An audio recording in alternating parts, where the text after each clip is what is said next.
What's going on, you guys? It's your Huggable Hipster here, and welcome to another game review. This game, it took me quite a while.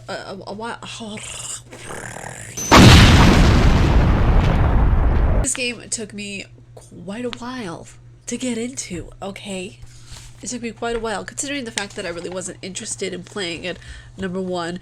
And number two, I did not know I was going to get so heavily emotional about this, okay? Also, I can't seem to stand up the article somewhere. I just need to lean it. Lean. Oh, perfect. Okay.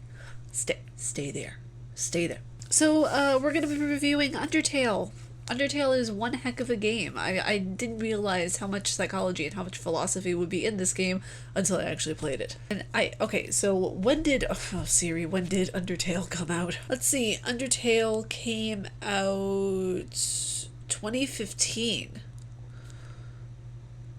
Oh wow, it's an old game. September 15th, 2015. It was when Dan and Phil was still doing their Let's Plays.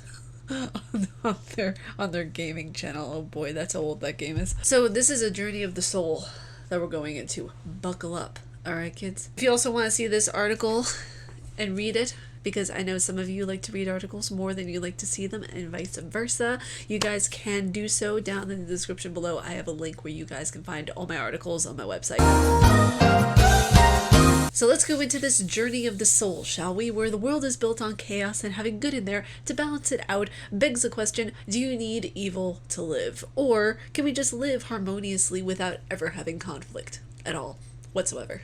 Undertale basically takes a look at the human condition and the human spirit and the fragility of the human spirit, in such as how it can become kind of twisted or stay in this passive state of wearing the rose-colored glasses. Oh, I did not expect this game to be as much of an emotional roller coaster that it was, because from beginning to end, this game is just emotional. Like, it's an emotional roller coaster of finding yourself through the characters that you meet and running into enemies that you can either fight or just escape from and save, where you have more of like a pacifist's ending. This game goes about the method of choosing, leaves the option open completely to the player. It doesn't force the player into any one sort of motive, because I feel like with a lot of games, right, you have this option A, option B, option C, but you should really choose option A because that's the good guy part and you should really play the good guy.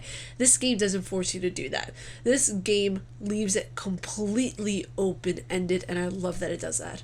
In Undertale, as the human that wants to simply go home, we have the choice to, along the way, be merciless in our appetites, you know, killing and spilling blood, or living in an idealist's world where we don't kill anybody. And we can also have that middle ground of where we're killing some things in order to get to where we need to be. So there's always a middle ground within the game. There's never just an either or type deal. Now, this concept of going away, like running away from a situation or staying and fighting, goes into a deeper psychological concept that we are confronted with in chaotic situations called the fight or flight response. Oh, you guys didn't think there would be physiology or psychology within this game, but just you wait. Now, fight or flight is also known as the acute stress response. It refers to what happens whenever you are in a mentally stressful or terrifying situation. It's the response that your body has to basically stay there and fight and see something through, or to just run away because your brain is like, hey, this is dangerous. Tell me, okay, we're not going to stay here and find out what happens. We are going to just get out of here. That way we can be safe and not die. Let's just go away from this. Now, what normally happens, since the brain wants to keep our body, our mind, and our sanity in check and safe, it will choose the flight response, just getting away from the situation as fast as humanly possible, that we are in a safe position to not feel any danger or harm or fear of something that might happen. Now, each encounter in this game could technically be referred to as the fight or flight response, in a nutshell. It mimics the fight or flight response in that you have the option to fight and be present in the moment, or you can leave. You can just leave. You also have the option to spare those you are fighting with in an act of mercy, allowing the idea that monsters are actually afraid of the humans, not vice versa. It's actually quite an interesting notion, because that applies to bugs. Ever hear of the saying, whenever it applies to spiders or roaches or ladybugs, saying they're more afraid of you than you are of them? It's technically true with a lot of things. So let's go on to a different part of this review where I talk about the soul. Oh, that incorporeal part of us, that little thing, that nagging bit of conscience, even though the soul and the conscience are two different things. I firmly believe that they're intertwined, but that's another story for another day. The story in this game is a really special one. It's a sophisticated one at that, of where it carries a timeless message. Many have come before this human, right? You, at the end of the game, find out that there are so many different souls that have come before this particular human. Alongside the souls, whenever you fight at the very end of the game, it breaks evil, which is a timeless message saying that good always triumphs over evil. It's the simplest sense. In the most simplest sense, from, for example, healing from a broken heart, to the most, traumatic of senses, the most draining in dealing with mental trauma. It can go in so many different ways. So being patronized in the game really mimics reality to an extent. Some experience being told that they won't have their dreams come true. They won't achieve that. You'll never be able to do that. That's not your business.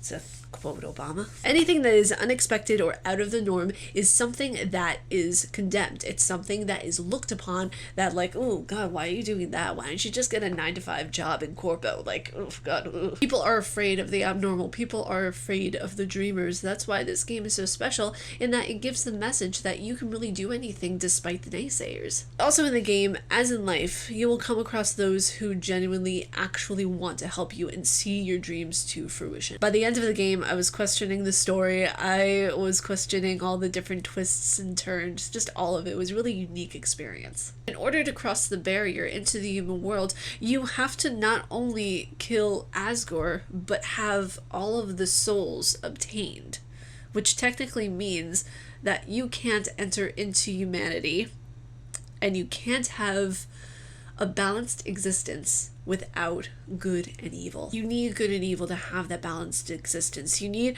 to suffer to experience joy. And you need to understand the dark things in life before you can overcome any sort of pain. Because if there were no winter, for example, we wouldn't be able to understand what the cold feels like, right? We'd only know sunshine. We'd only know sunshine. We'd only know sunflowers and MySpace.com and ponies and all of that kind of stuff. We need to understand the bitterness before we can seek out the happiness. So in the end of it all, through time, through the pain, through the misery of the varying emotions that this game is trying to portray, it gives off this vibe of, yeah, you can conquer this, you can do this, and that's why it's in my top 10 favorite games. The dialogue, the sarcastic, funny commentary, like that part was just, it was really cute to see that. The way that the characters interacted with this human, I found it really satirical, really funny, but also really well placed as well. The characters, they had life, they had vividly three-dimensional aspects to them. They weren't just like, oh, okay, let's put this NPC here. Let's have it interact with the human. No, they were very vivid, each one of them. You form a bond with these characters, and it kind of, at the end, reminded me of the movie Labyrinth. I don't know if you guys have ever seen that one with David Bowie.